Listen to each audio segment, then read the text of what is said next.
अस्सलाम वालेकुम। प्रोग्राम सवाले के साथ मैं हूं मारियम मेमन। आज की टॉप स्टोरीज है आई डोंट केयर से घुटने टेकने तक का सफर इसहाक डार साहब ने बड़े फ्लॉलेसली उसको आज अबूर कर लिया। पाकिस्तान IMF डील के लगता है बहुत ही करीब है, लेकिन 215 अरब के हमको नए टैक्सेस देने होंगे। प्रोग्राम के पहले SMS पे बात करेंगे। इसके बाद इत्तेहादी हुकूमत इलेक्शन के मोड में लगता है कि नजर आती जा रही है। क्या वक्त पे इलेक्शंस होने जा रहे हैं? हमारे साथ कमर जमान कायरा साहब मौजूद होंगे। पाकिस्तान पीपल्स पार्टी की बजट के ऊपर जो आज तमाम अप्रूवल्स उस पर भी बात करेंगे। आखिर में बाइडेन मोदी एलामिया आ गया तो पाकिस्तानी खारजा पॉलिसी खड़ी क्या है? कल सारा दिन पार्लियामेंट में जो तकारीर हुई उस पर तो सारी बात डोमेस्टिक पॉलिटिक्स या अपने सियासी हरीफ के ऊपर की गई। इस इशू को एड्रेस क्यों नहीं किया गया? प्रोग्राम के आखिरी सेमेस्टर पे भी बात करेंगे, लेकिन आगाज करते हैं। इसहाक डार साहब ने आज हमें बताया, इन्फॉर्म किया एक लंबी सी तकरीर करके पार्लियामेंट के अंदर कि IMF के साथ जो बैकडोर मुज़ाकरात हो रहे थे, फ्रांस के अंदर PM साहब की जो मुलाकातें हुई थी, उसके नतीजे में IMF डील ऑलमोस्ट जो है वो साइन हो रही है और 215 अरब के नए टैक्सेस लगेंगे। जरा सुनिए।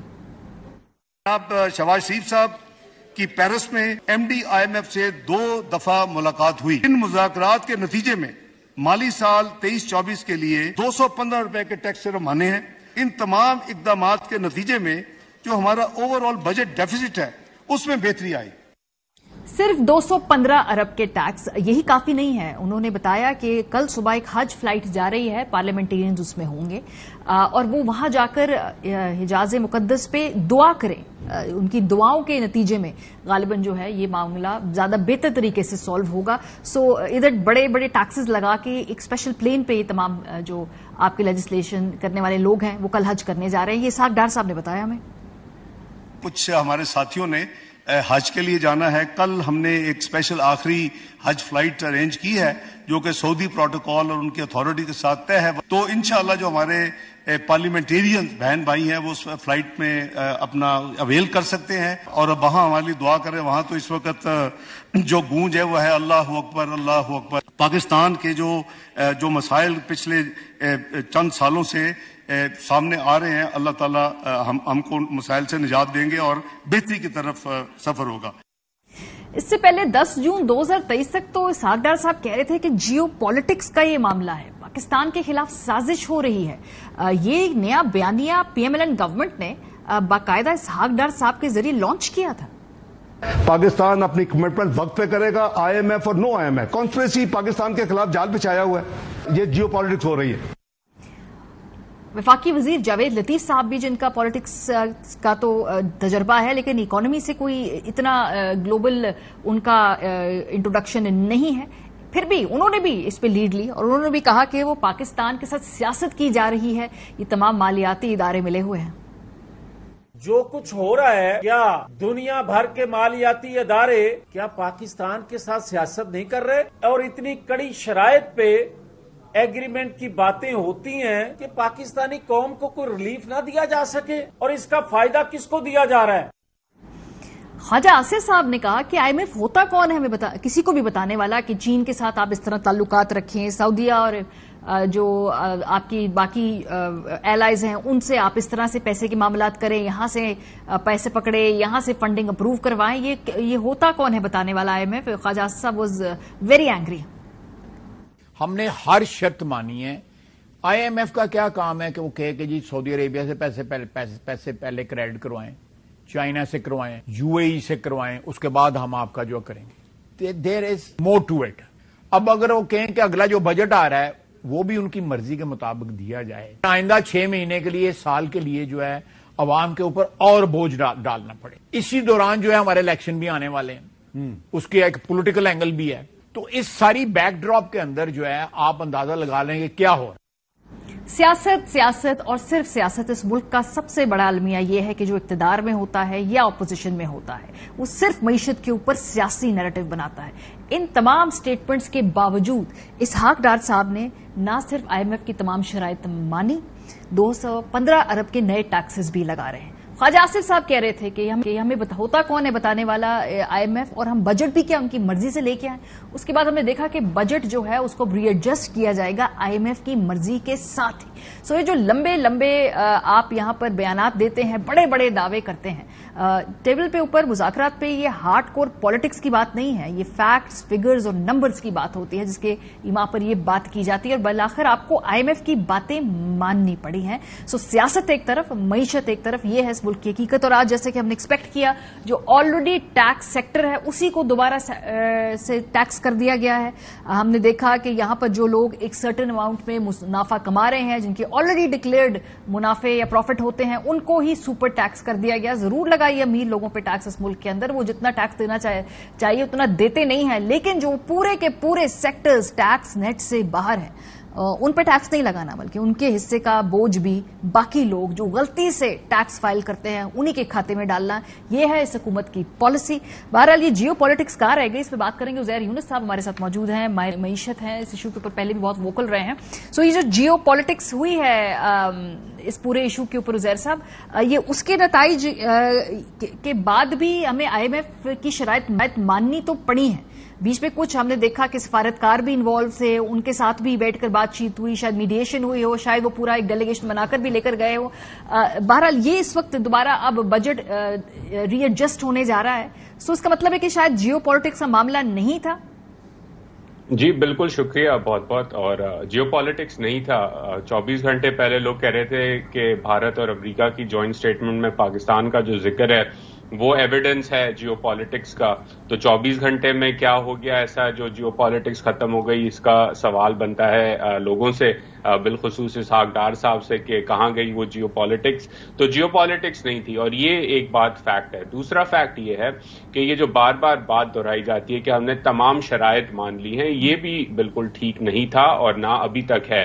جو 8th ریویو کا ڈاکیومنٹ ہے، آن لائن اویلیبل ہے، پبلک ڈاکیومنٹ ہے، اس پہ میں نوٹس کر رہا تھا کہ جو بینچ مارکس ہیں آج تک کم از کم 8 چیزیں تو میں نوٹ کر سکتا ہوں جس پہ اگریمنٹ تھا اور وہ عمل درآمد نہیں ہو سکا ابھی تک. تو جو ہے وزیر خزانہ کو چاہیے تھا کہ وہ لوگوں سے شروع سے ہی سچائی بتاتے کہ مشکل کیا ہے.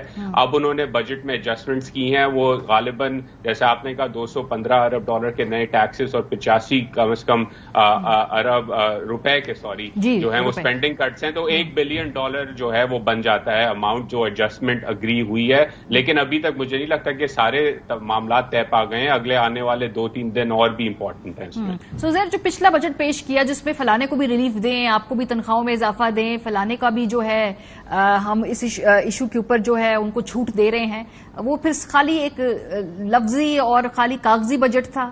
اب اس ری ایڈجسٹمنٹ کے بعد کیا جو وہ ریلیفز ہیں ان پہ ڈاکٹر صاحب کہتے فرق نہیں پڑے گا؟ تو کیا IMF از اوکے کہ آپ جو ہیں اس کو ایک ریلیف بجٹ کی کلاسز بھی اس کے اندر شامل رکھیں؟ جی اس کے اندر 2-3 چیزیں پھر آ جاتی ہیں. With a nod and a wink everybody agrees کے انہوں نے ٹیکسز تو لگوا دیے اور جو کٹس تھے 85 ارب روپے کے وہ ہو گئے. لیکن پھر جیسے PSDP میں ڈار صاحب کہہ رہے تھے ہم نے ڈیولپمنٹ سپینڈنگ کٹ نہیں کی، لیکن آپ پرانے تمام 3 سے 4 سال پرانے بجٹ ڈاکیومنٹس دیکھ لیں تو PSDP کا جو ٹوٹل اماؤنٹ بجٹ میں ہوتا ہے وہ کبھی پورا ڈسبرس ہوتا ہی نہیں ہے، کیونکہ سرکار کے پاس اتنا پیسہ ہوتا ہی نہیں ہے. تو وہ اس طرح کٹوتی ہوگی اس کے اندر. اور میں یہ بھی سمجھتا ہوں کہ جب نئی حکومت آئے گی، الیکشنز ٹائم پہ ہوں پاکستان میں، اس کے بعد تو وہ منی بجٹ ضرور دے گی، کیونکہ پاکستان کو اس ٹرانچ کے بعد یہ کنسنسس ہے 100% کہ ایک نیا IMF پروگرام چاہیے گا، اور وہ نیا IMF پروگرام کم از کم 8 سے 10 ارب ڈالر کا ہوگا. تو اس کے لیے آپ کو منی بجٹ لانا پڑے گا نئی حکومت کو. عزیر صاحب کیا اسحاق ڈار صاحب ایک بیٹر نیگوشیٹر ہیں؟ کیونکہ ایک رائے یہ بھی ہے کہ جی مفتاح اسماعیل صاحب وہ تمام باتیں فوراً مان لیتے تھے جو IMF کہتے ہیں. اسحاق ڈار صاحب ڈیلیبریٹ کرتے ہیں، تھوڑا اپنا فٹ جو ہے اس کو تھوڑی عرصے کے لیے جو شرائط نہیں مانتے ہیں وہ بیٹر نیگوشیٹ کر رہے ہیں، کیونکہ IMF کی ساری باتیں فوراً بھی نہیں مان لینی چاہیے نا. تو اسحاق ڈار صاحب some times he uses the leverage that he has, اور وہ پھر دیر تک بیٹھ کر ان کے ساتھ نیگوشیٹ بہتر کرتے ہیں ٹیبل کے اوپر as compare to the earlier finance minister.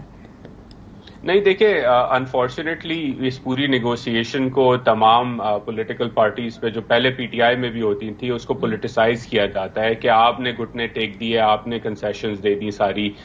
اصل بات یہ ہے کہ اگر پہلے پروگرام کنٹینیو کرتا، لاسٹ ایئر جو اگریمنٹس تھی مفتاح اسماعیل صاحب نے کی، ڈار پیگ نہ لگتا اور وہ ساری چیزیں نہیں ہوتی جو پچھلے 6-8 مہینے میں ہوئی ہیں، تو معیشت میں جو نقصان ہم نے دیکھا ہے، جو عدم استحکام دیکھا ہے، وہ کم ہوتا بہت زیادہ. تو اب پاکستان کو، یہ میں نے اپنے ایک آرٹیکل میں بھی لکھا تھا کہ اس دلدل سے نکلنے کے لیے اب اور زیادہ قیمت پاکستان کے عام شہریوں کو ادا کرنا پڑے گی. تو ٹھیک ہے، آپ کو نیئر ٹرم میں سیاسی فائدے کے لیے تو آپ کہہ سکتے ہیں میں آنکھوں میں آنکھیں ڈال کے نیگوشیٹ کر رہا ہوں، میں نے ساری باتیں مانی نہیں، میں نے ٹف ٹائم دیا، لیکن وہ جو پیریڈ آف ٹائم گزرا ہے اس کے اندر بہت زیادہ پاکستان کی معیشت کا نقصان ہوا ہے، اور اس نقصان کو پورا کرنے کے لیے اب میرے نزدیک تو سال لگیں گے پاکستان کو نکلنے کے لیے. جو ٹیکسز کی آج میں نئی یہ لسٹ دیکھ رہی تھی، اس میں جو سپر ٹیکس لگایا ہے 25 سے 30 کروڑ روپے والے جو منافع کماتی کمپنیاں ان کو 3% ٹیکس کر رہے ہیں. اس سے آگے جو زیادہ کماتی کوئی 4%، 6%، 50 کروڑ والوں کو 8%، 50 کروڑ سے بھی زیادہ والوں کو 10% سپر ٹیکس عائد کیا جا رہا ہے. جو آلریڈی ٹیکس دے رہے ہیں ٹھیک ہے، آپ اپنے جو بھی ان کے سلیبز رکھنے ہیں، لیکن نئے ٹیکسز نئے ان لوگوں کو جو کبھی بھی ٹیکس نہیں دیتے اس ملک کے اندر، ان کو نان فائلر جیسا ایک ڈگنیفائڈ نام دے دیتے ہیں. وہ نان فائلر نہیں ہے جی، وہ ٹیکس چور ہے. ان کو ہم نان فائلر کہ میلو کیوں کر دیتے ہیں، لیکن ان پہ بھی ٹیکس دوبارہ نہیں لگ رہا. میں آپ سے اگری کرتا ہوں. انفیکٹ اگر آپ بیسک اکنامکس پڑھیں اور سیکھیں، اس میں باتیں جو ہیں وہ یہی ہیں کہ کسی بھی معیشت کو آگے بڑھنے کے لیے فارمل انڈسٹری، فارمل کمپنی اور فارمل بزنسز کو انسینٹیو دینا ہوتا ہے تاکہ وہ آگے بڑھیں، زیادہ نفع کمائیں، زیادہ لوگوں کو ہائر کریں. جب آپ سپر ٹیکس جیسی چیزیں لگا دیتے ہیں تو آپ انسینٹیوائز کر رہے ہیں ایک شخص کو کہ جی آپ اس تھریش ہولڈ سے نیچے کا ہی کاروبار کریں تو بہتر ہے، کیونکہ آپ اوپر کا کریں گے، زیادہ سکسیسفل ہوں گے تو آپ کے پاس سرکار آ جائے گی اور ٹیکس لینے کے لیے. تو ظاہر سی بات ہے کوئی بھی انٹرپرنر ہے وہ کہے گا کہ میں پھر انفارمل اکانومی میں ہی رہتا ہوں یا میں چھوٹا کاروبار ہی چلاتا ہوں، میں کیوں اتنی محنت کروں، کیونکہ سرکار تو اور ٹیکس لے لے گی. نمبر 1. نمبر 2 یہ کہ انہوں نے جو بجٹ میں وتھ ہولڈنگ ٹیکس بھی لگایا ہے نان فائلرز کے لیے بینکنگ سسٹم میں، یہ بھی بڑا خطرناک ہے. یہ پہلے بھی ڈار صاحب لگا چکے ہیں کہ جی آپ اگر بینکنگ چینل میں نان فائلر ہیں تو آپ کی ٹرانزیکشن کے اوپر ایکسٹرا ٹیکس لگے گا. بھائی آپ انسینٹیو دے رہے ہیں پھر اس شخص کو کہ وہ اپنے ڈپازٹس نکالے اور وہ کیش اکانومی میں چلے جائے، یعنی کہ انفارمل اکانومی میں چلے جائے، تو پھر آپ ڈاکیومنٹیشن پہ روتے ہیں. تو یہ جو شارٹ ٹرمزم ہے پالیسی کا، ٹیکس پالیسی کا بالخصوص، اس سے بھی بڑا نقصان ہوتا ہے، پوری معیشت ڈسٹورٹ ہوتی ہے. اینڈ اگین جو آپ نے اسکیل کرنا ہے معیشت کو وہ آپ نہیں کر پاتے. ویسے آج کی جو تقریر کے بعد ہم یہ بات تو اب طے ہی لگ رہی ہے کہ آئی ایم ایف کا کسی بھی دن سٹاف لیول معاہدہ ہو جائے گا نا. مطلب یہ صحیح اسیسمنٹ ہے ہماری آج کی جو تمام تقاریر کے بعد. اب کوئی اور رکاوٹ تو نہیں ہے جب ٹیکس بھی لگا دی 215 ارب کے. جی امید تو یہی لگ رہی ہے. میں ابھی بھی سرٹن نہیں ہوں، اور سرٹن اس لیے نہیں ہوں کیونکہ کئی مہینوں سے حکومت پاکستان نے بہت ساری غلط بیانی کی. تو میں تو اس بات کو اس وقت ہی مانوں گا جب تک آئی ایم ایف کے بورڈ کیلنڈر کے اوپر ایجنڈا کے اندر پاکستان کا نام ویب سائٹ پہ اپلوڈ نہیں ہو جاتا. وہ ابھی تک اپلوڈ نہیں ہوا ہے. اگلے ہفتے کا جو پورا ایجنڈا ہے وہ پیکڈ ہے آئی ایم ایف کا، یہ آن لائن اویلیبل ہے، لوگ دیکھ سکتے ہیں. تو جب تک اس میں پاکستان ایڈ نہیں ہوتا میں ابھی بھی محتاط ہوں کہ ساری چیزیں طے نہیں پائی ہیں. لیکن آج کا جو انہوں نے انیشیٹو لیا ہے اور جو تقریر کی ہے اور ٹیکسز جو لگائے ہیں وہ سجیسٹ یہی کرتا ہے کہ بات آگے بڑھ رہی ہے. بہت شکریہ عزیر یونس صاحب ہمارے ساتھ موجود تھے. بریک پہ جائیں گے. لگتا ہے الیکشن موڈ کے اندر جا رہی ہیں تمام پارٹیز، لیکن پھر بھی غیر یقینی صورتحال کیوں ہے؟ بریک کے بعد اس پہ بات کریں گے. قمر زمان کارا صاحب ہمارے ساتھ ہوں گے. بجٹ پہ ذرا پاکستان پیپلز پارٹی کا رد عمل بھی لیں گے. ہمارے ساتھ رہیں. Welcome back. کبھی امکان اس بات کا ہے کہ شاید اس سال الیکشنز ہو جائیں. جب بجٹ پہلا پیش کیا گیا سعد ڈار صاحب کی طرف سے تو اس وقت جو یہ بجٹ کے ڈاکومنٹس سے اس کو دیکھ کر معاشی ماہرین کہتے تھے کہ کچھ عرصے بعد ری ایڈجسٹمنٹس کرنی پڑیں گی، اور آج وہی ہوا. دوبارہ آئی ایم ایف کی تمام شرائط کو مانتے ہوئے 215 ارب کے نئے ٹیکس لگانے پڑے. اس سے پہلے جب بجٹ آیا تو اس دوران پھر ہم نے دیکھا کہ الیکشن موڈ کی طرز کی نوک جھوک شروع ہو گئی پاکستان پیپلز پارٹی اور پی ایم ایل این کے درمیان. تو پورے ہفتے بجٹ کے بعد بڑی ٹینشن رہی. اس کی ہمارے ساتھ قمر زمان کائرہ صاحب موجود ہیں، مشیر وزیر اعظم برائے کشمیر افیئرز اور گلگت بلتستان. آج کی جتنی بھی بجٹ ایڈجسٹمنٹ ہوئی ہے جس میں 215 ارب کے نئے ٹیکس لگے ہیں، کائرہ صاحب یہ تو Pakistan Peoples Party on board ہے، جو آپ کو بتایا، آپ کو اعتماد میں لیا، اس کے بعد یہ اناؤنس کیا. تو آج کا جو بھی یہ ری ایڈجسٹمنٹس ہیں یہ پیپلز پارٹی کے ساتھ ان کی کنسینٹ سے اور مشاورت کے بعد ہوئی ہیں.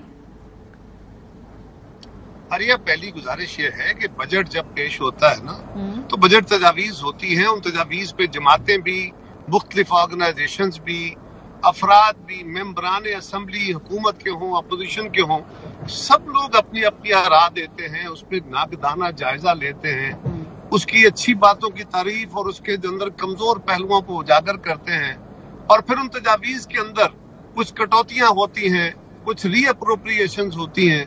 यही बजट का मकसद होता है, वरना तो क्वांटम मौजूद होता है कि इतने पैसे बजट में हमारे पास मौजूद है, उसी को खर्च करना है, और उसके लिए आप रीअप्रोप्रिएशन के अलावा यानी एक मद में प्रायोरिटाइज करने के बाद दूसरे मद में इसको पैसे को ले जाएं या उसमें से कुछ हिस्सा उधर शिफ्ट कर दे, यही एक तरीका है। इस पे जमातें भी अपनी राय देती हैं, हमने भी अपनी राय दी थी कि बजट के अंदर जो सलाह तासरीन है उनके साथ जो वादा किया गया था कि 50-50 रेशो के तहत फेडरल प्रोविंशियल गवर्नमेंट और इंटरनेशनल डोनर्स जो हैं वो उनके जो घर गिरे हैं या उनके जो बाकी नुकसानात है उसका अजाला करेंगे, उनके अजाले को देखा जाए, उनसे बड़ा वादा किया था हम सब ने, वो मान ली गई, बाकी छोटी मोटी बातें थी वो भी एडजस्ट हो गई। चूंकि ये बातें खाली तजावीज तक नहीं थी कायरा साहब, बिकॉज फिर बात हो गई कि कश्मीर के अंदर ठप्पे लगे, राना सनाउल्लाह साहब ने कहा कराची के अंदर ठप्पे हुआ, तो वो बात उधर आ गई, बजट तक नहीं रही। सिर्फ मैं अर्ज करता हूँ उस पर भी अर्ज करता हूँ, बजट का तक तो हो गया ना कि हमने तजावीज नहीं एडजस्ट हो गई। बाग इलेक्शन, मैं तो पाकिस्तान में नहीं था, मैं तो नॉर्वे डेनमार्क गया हुआ था उस वक्त, और राना साहब वहां तशरीफ ले गए थे खुद जाके। उन्होंने सिर्फ ये किया कि उनके उम्मीदवार जिसका इलेक्शन कहीं नजर नहीं आता था, ये राना सनाउल्लाह साहब गए, साद रफीक साहब गए, मियां जावेद लतीफ साहब गए, मरियम नवाज साहब खुद तशरीफ ले गई, बड़ा जलसा किया, और उनके कैंडिडेट के वोट जो कोई 7-8 हजार 10 हजार के कैंडिडेट के करीब वोट था उसको 20,000 पे उन्होंने पहुंचा दिया। वरना आप अपने जो आपके रिपोर्टर्स हैं वहां पे, आप उनसे पूछिए कि इनके कैंडिडेट का कहीं वजूद नजर आ रहा था इलेक्शन से पहले। दूसरी गुजारिश, इल्जाम ये है कि जी मैंने वहां पे रेंजर्स नहीं लगने दी। अच्छा, रेंजर्स नहीं गई तो क्या एफसी भी नहीं गई? एफसी भी तो फेडरल फोर्स है। मैंने तो कहा था कि फेडरल फोर्स ना लगाएं, क्योंकि एक हल्के का इलेक्शन अगर पूरी रियासत की पुलिस नहीं करा सकती तो वो पुलिस के ऊपर बहुत बड़ा धब्बा लगता है, इस तरह ना करे। और तीसरी और आखिरी गुजारिश ये है कि मैं उनकी सारी बातों को फर्ज करे कि अगर तस्लीम भी कर लूं तो इवन देन वो कहते हैं 15 पोलिंग स्टेशनों पे 90% के करीब वोटिंग हो गई है। उन 15 पोलिंग स्टेशनों से 300 वोट निकाल दे, 30% वोट निकाल दे, फिर 60% पे आ जाएगा। 300 वोट निकल के जरा गौर करे फिर क्या होता है। 4500 वोट निकलेगा, फिर भी हम 1000 वोट से जीते हुए हैं। हमारा कैंडिडेट पिछले इंतखाब में दूसरे नंबर पे चंद 100 वोटों से वो लूज किया था, और मुस्लिम लीग का उम्मीदवार हमारा दोस्त है और वो चौथे नंबर पे था। ये तो फिर कायरा साहब अगर इलेक्शन होने हैं इस साल तो बस फिर यही इसी तरीके से इलेक्शन होंगे सर, क्योंकि आगे ये तो अभी एक सीट है ना सर, अब तो विफाक की पूरा जनरल इलेक्शन होगा। मैं गुजारिश करता हूँ कि पहली बात यह है कि जब इलेक्शन लूज कर जाए तो कोई जवाब तो देना है ना। अब इतनी सारी क्यादत भी गई, मिनिस्टर्स भी गए, जानिब भी हुई, सपोर्ट भी ली गई, अब कोई जवाब बनाना ठीक है, अपने कारकुन को मुतमईन करना, ये सियासी सवाल चलते रहते हैं। सर लेकिन आगे जनरल इलेक्शन के मेरी अर्ज सुन ले, का ट्रेलर है ना सर ये। फिर पहले सवाल का जवाब दे लो जरा, पहले सवाल का जवाब दे लो। कराची के इलेक्शन के ऊपर हम बहुत बात कर चुके हैं। बात यह है, कराची के इलेक्शन के भी 3 फेजेज हैं। पहला इलेक्शन होता है, पीपल्स पार्टी मेजोरिटी ले जाती है, लेकिन कुछ सीटें खाली रह जाती है, कुछ मेंबरान जो उम्मीदवार फौत हो गए, किसी और वजह से सीटें खाली रह गई, 15, 16 या 20 सीटें। इलेक्शन कमीशन ने फैसला कर दिया कि जब तक ये सीटें फुल नहीं होंगी मेयर का इलेक्शन नहीं होगा। पीपल्स पार्टी उस वक्त मेजोरिटी में थी। अच्छा जी, ठीक है। अच्छा, इसका मतलब यह है कि कल फर्ज करें नेशनल इलेक्शन के अंदर कौमी असेंबली में इलेक्शन होता है और किसी वजह से 5, 7, 10 सीटें खाली रह जाती हैं, तो इसका मतलब इलेक्शन कमीशन कहेगा कि इन सीटों के फिल होने तक प्राइम मिनिस्टर नहीं बनेगा। कैसे होगा? लेकिन हमने वो भी कबूल किया। अब इलेक्शन का दूसरा फेज आ गया, उसमें भी फेज गुजर जाने के बाद पीपल्स पार्टी लार्जेस्ट पार्टी है।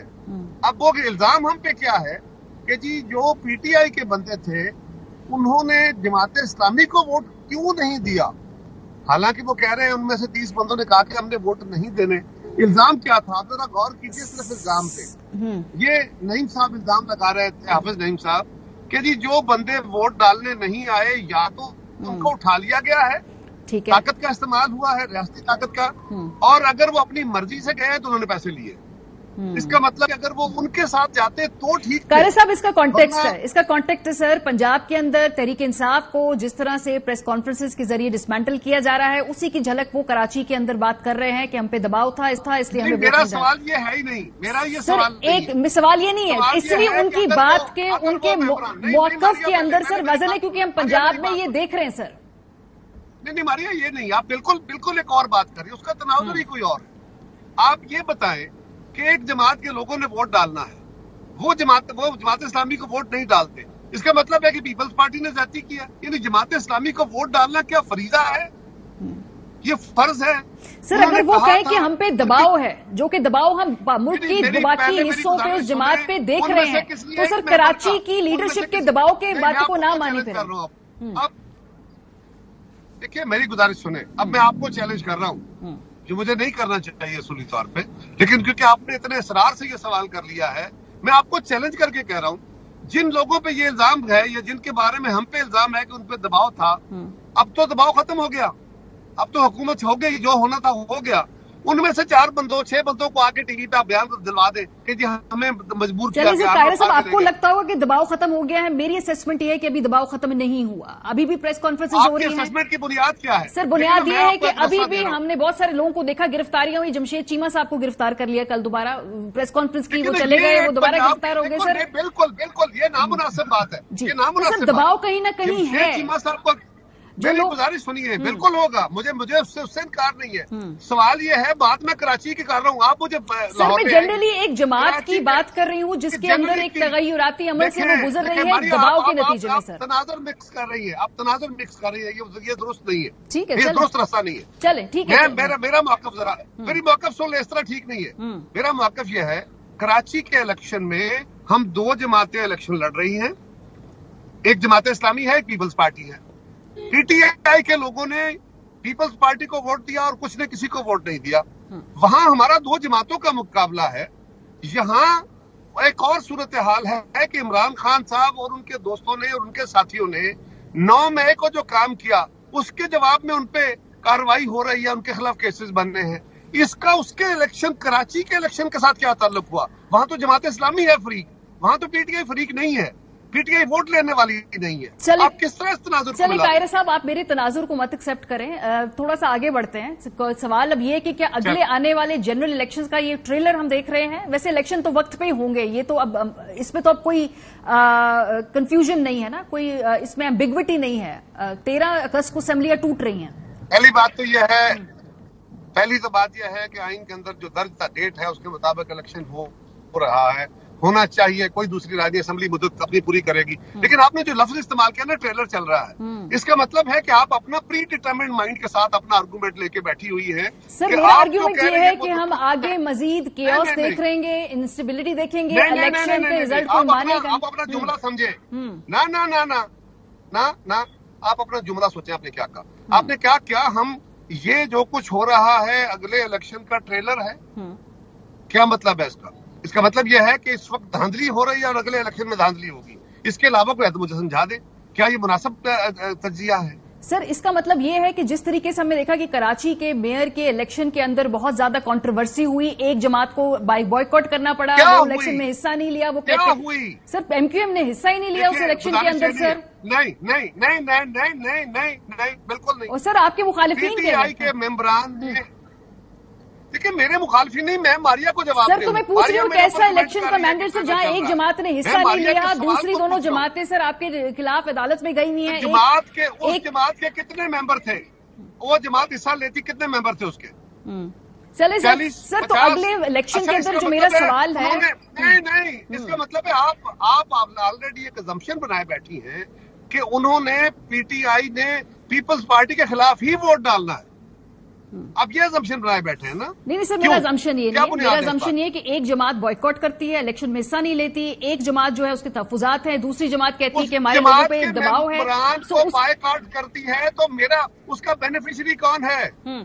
चले सर, मुझे छोड़ दें, आप अपने इत्तेहादियों को समझा लें सर, आप राना सनाउल्लाह साहब को समझा लें, आप तलाल चौधरी साहब को समझा लें। चले, मेरा प्री डिटरमिनेट को जवाब दूंगा सर। आपकी इत्तेहादी कन्विंस नहीं है, चले आप मुझे कन्विंस कोशिश कर रहे हैं, आपकी इत्तेहादी सर कन्विंस नहीं है। हमारी इस तरह नहीं होता, हमारी इस तरह नहीं। राना सनाउल्लाह जब मेरे सामने बैठेंगे ना, या असेंबली में जवाब दे लूंगा। इस वक्त मुझ पे सवाल आप कर रही है, मैंने आपको जवाब देना, मैंने आपके लफ्जों को देखना कि आप मुझे इस्तेमाल कर रही है, क्योंकि आपके और मेरे अल्फाज ने मेरे हक में या मेरे खिलाफ एक ओपिनियन खड़ा करना है। दुरुस्त या गलत एक बात खड़ी होनी है, मैंने उस ओपिनियन को रोकना है या जो सर, इसीलिए आपको इसीलिए हमने दावत दी ताकि मैं सवाल पूछूं, आपने ओपिनियन को कंटेस्ट किया, ये दोनों व्यूज टेलीविजन में चले गए। चूंकि मुझे इस सेगमेंट को समेटना है, लेकिन आपका जुमला मुझे गलत लगा सर। उसका आपने जवाब दे दिया कायरा साहब, आपको मेरा जुमला पसंद नहीं है, आपने उसको जवाब दे दिया, तो आई थिंक वीर इवन। इससे आगे मुझे नहीं मालूम कि हम क्या कर सकते हैं। प्रोग्राम में अभी ब्रेक पे जाएंगे, वापस आएंगे तो उसके बाद बात करेंगे जो पाक अमरीका ताल्लुकात के कॉन्टेक्स्ट में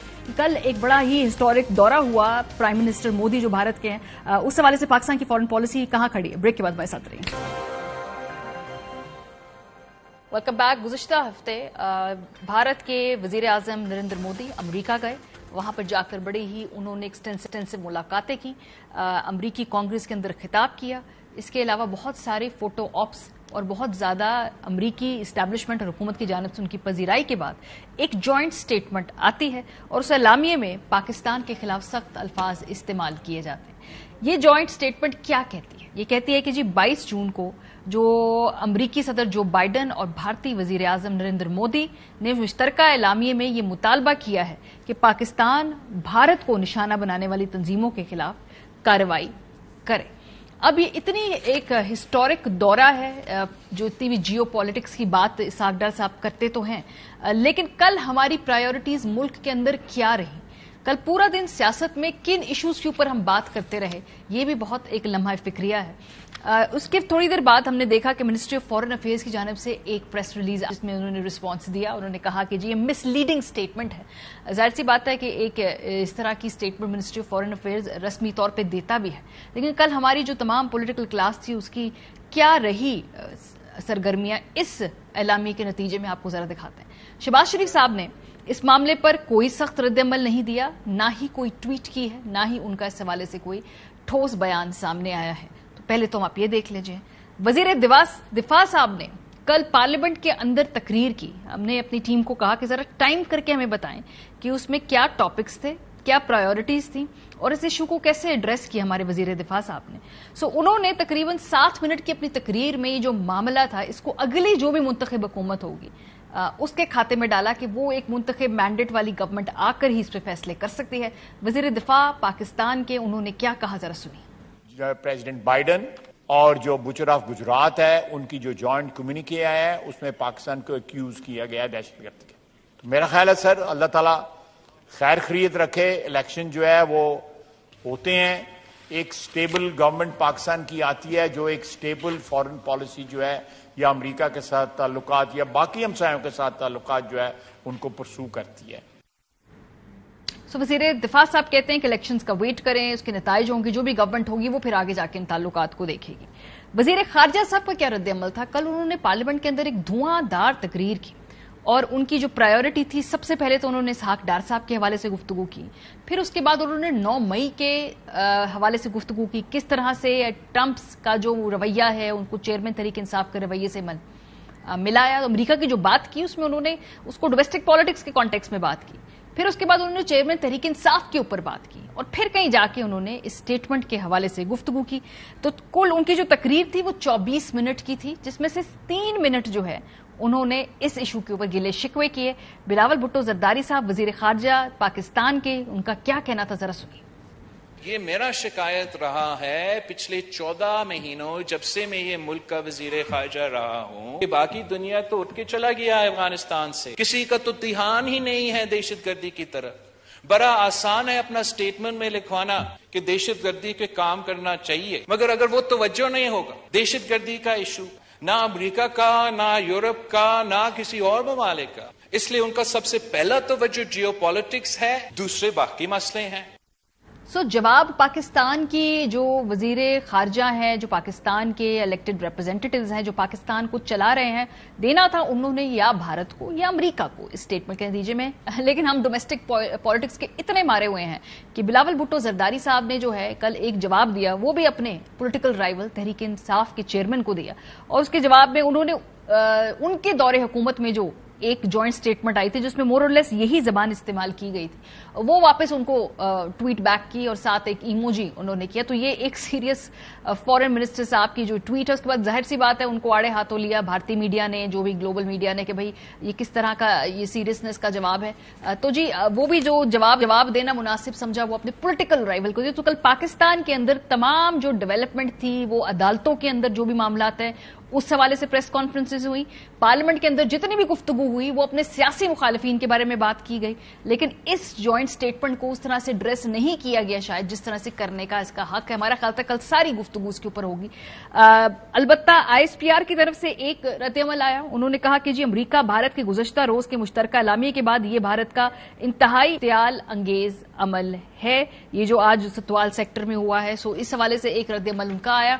सो जी ये इधर खड़े हैं, पाक अमेरिका ताल्लुकात के कॉन्टेक्स्ट में हम बात करेंगे, खासतौर पे मोदी का ये दौरा कितना बड़ी अहमियत का हामिल है, इस पे भी गुफ्तगू करेंगे। पाकिस्तान की फॉरेन पॉलिसी कहां खड़ी, एजाज चौधरी साहब हमारे साथ मौजूद हैं, साबिक सेक्रेटरी खारजा। बहुत शुक्रिया एजाज साहब।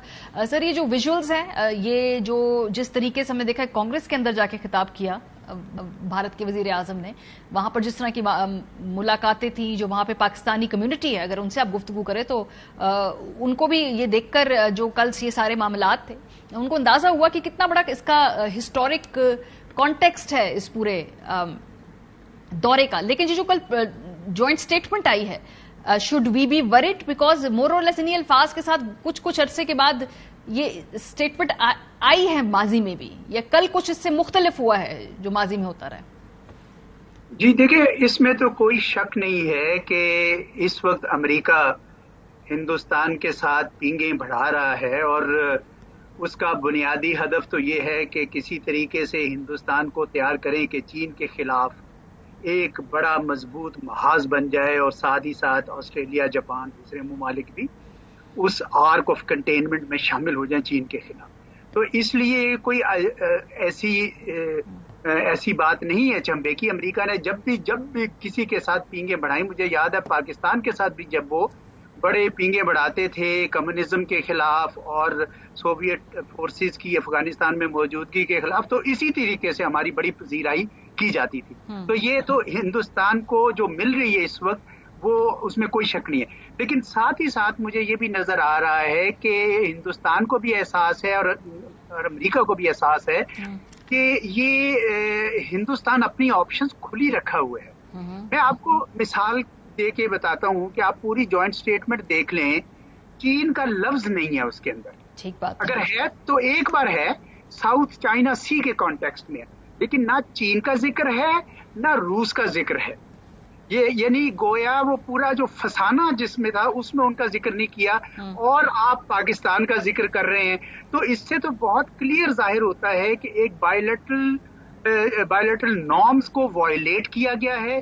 हिंदुस्तान की तरफ से जोर लगाने की वजह से अमेरिका ने माना होगा, लेकिन अमेरिका को ये बात नहीं माननी चाहिए थी। अगर वो चीन और रूस का नहीं नाम ला रहे तो उन्होंने क्यों माना कि पाकिस्तान का नाम लेकर आए। दूसरी बात मैं ये कहना चाहूंगा कि पाकिस्तान के मुतालिक जो उन्होंने जुमला भी लिखवाए हैं वो भी हकीकत से एक्चुअली मुताबिकत नहीं रखते। आप ये देखें कि जिन तंजीमों का उसमें जिक्र किया गया है वो सारी तंजीमें अब पाकिस्तान की अपनी नेशनल लिस्ट में भी प्रोस्क्राइब्ड भी हैं। उनके जो कायदीन थे वो सब के सब अंदर बंद हैं, और उसका सबूत ये है कि फाइनेंशियल एक्शन टास्क फोर्स के लोग आए, उन्होंने आके देखी, FIR चेक की, जुडिशियल रिकॉर्ड देखा जाके और उसके बाद पाकिस्तान को उन्होंने ग्रे लिस्ट से निकाल दिया। इसी तरह 1373 की monitoring committee UN security council की आई, उन्होंने भी कर दिया। तो आप किस बात से आप पाकिस्तान को ये इल्जाम लगा रहे हैं कि पाकिस्तान गोया अपनी टेरिटरी को इस्तेमाल करवा रहा है इन तंजीमों के। सही। एजाज साहब ये बताइए कि कल से लेके आज तक कोई 48 घंटे तो हो गए हैं, 48 नहीं तो 36 घंटे तो डेफिनेटली हो गए हैं। जो हमारी तरफ से रिस्पांस क्या है? दफ्तर खारजा की एक प्रेस रिलीज है, ठीक है, प्रोसीजरल मामला है, दफ्तर खारजा तो स्टेटमेंट देता है, इसके अलावा जो रिस्पांस है वो सफिशिएंट है? देखिए मेरी बहन, ये जो दफ्तर खारजा ने तो जो देना था बयान जरूर दिया, बहुत अच्छा किया, देना भी चाहिए।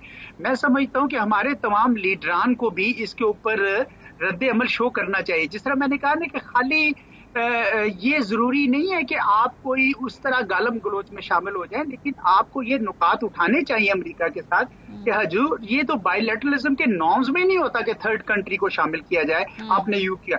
दूसरी बात ये कि आप तो खुद वाकिफ है कि पाकिस्तान ने टेररिज्म के खिलाफ कितना काम किया, तो आपने कैसे ये चीज मान ली? ठीक है, हम समझते हैं कि चीन के खिलाफ जो आप करना चाहते हैं वो उनसे हिंदुस्तान से काम ले रहे हैं, लेकिन हमें क्यों? तो ये हमारे कायदीन को बोलना चाहिए, बिल्कुल बोलना चाहिए। क्यों नहीं बोल रहे हैं? ये तो आपने खुद अपने इंट्रो में भी जाहिर कर दिया कि पाकिस्तान के अंदर अपने हालात इतने इस वक्त गंभीर हैं, हमारा सियासी माहौल इतना गर्म है, हमारी इक्तसाद इतनी पिघली हुई है कि इसमें लोगों को समझ नहीं आ रही है कि वो कैसे इस तरह के महाज जो बैरूनी महाज हैं उन पे कैसे निपटे। जी, जैसे जब भारत गए थे बिलावल भुट्टो ज़रदारी साहब, जब वापस आए मुल्क में तो उन्होंने एक बड़ी धुआंधार प्रेस कॉन्फ्रेंस की, बिकॉज वहां पे जो भारतीय मीडिया ने बड़ा कुछ स्पिन किया उनके इंटरव्यू के हवाले से, वो जरा नास्टी ऑब्नॉक्शियस है ना वहां मीडिया। आते उन्होंने एक बड़ी लंबी चौड़ी प्रेस कॉन्फ्रेंस की, हम एक्सपेक्ट करते शायद इसमें कोई प्रेस कॉन्फ्रेंस आए, लेकिन आई डोंट नो, आप बेहतर समझते हैं कि किन मामलात में प्रेस कॉन्फ्रेंस की जरूरत होती है या किस मामलात के ऊपर बाकायदा वजीर खारजा की बड़ी अग्रेसिवली फ्रंट फुट पे आके रिस्पांस की जरूरत होती है? क्या ये is this one of those moments? देखिए, वो जो न्यूयॉर्क से आए थे तो अगर याद हो आपको तो वो वॉर ऑफ रेट्रिक्स थी, क्योंकि हिंदुस्तान के वजीर खारजा ने एक फॉर्मल फोरम पे क्रॉस बॉर्डर टेररिज्म में पाकिस्तान पे इल्जाम लगाया। ठीक है, तो हमारे वजीर खारजा ने कहा कि भाई आप हम पे टेररिज्म की बात करते हैं, आप उसामा बिन लादेन की बात करते हैं, आपके तो गुजरात के जो थे गुचर वो आप वहां पे हैं, तो इस वजह से वो माहौल बड़ा गर्म हो गया था। तो हिंदुस्तानी तो आपको पता है तादाद में भी ज्यादा है, आईटी में भी ट्रोल करते हैं और लाउड भी बहुत है, लाउड भी बहुत है। इनफैक्ट उनके कमेंट्स पढ़ने से बंदे को अजीब सी उलझन सी होती है कि ये किस किस्म के माहौल में। तो वो बहरहाल हमारे वजीर खारजा ने अच्छा किया कि उन्होंने आके बयान दे दिया और प्रेस कॉन्फ्रेंस कर ली। इस मौके पर कौमी असम्बली का जो फोरम है वो सबसे अच्छा फोरम है बयान कर, मेरा ख्याल है प्रेस कॉन्फ्रेंस से ज्यादा कौमी असम्बली में, लेकिन उसको इस्तेमाल नहीं किया ना, वही मैंने जो कल बताया।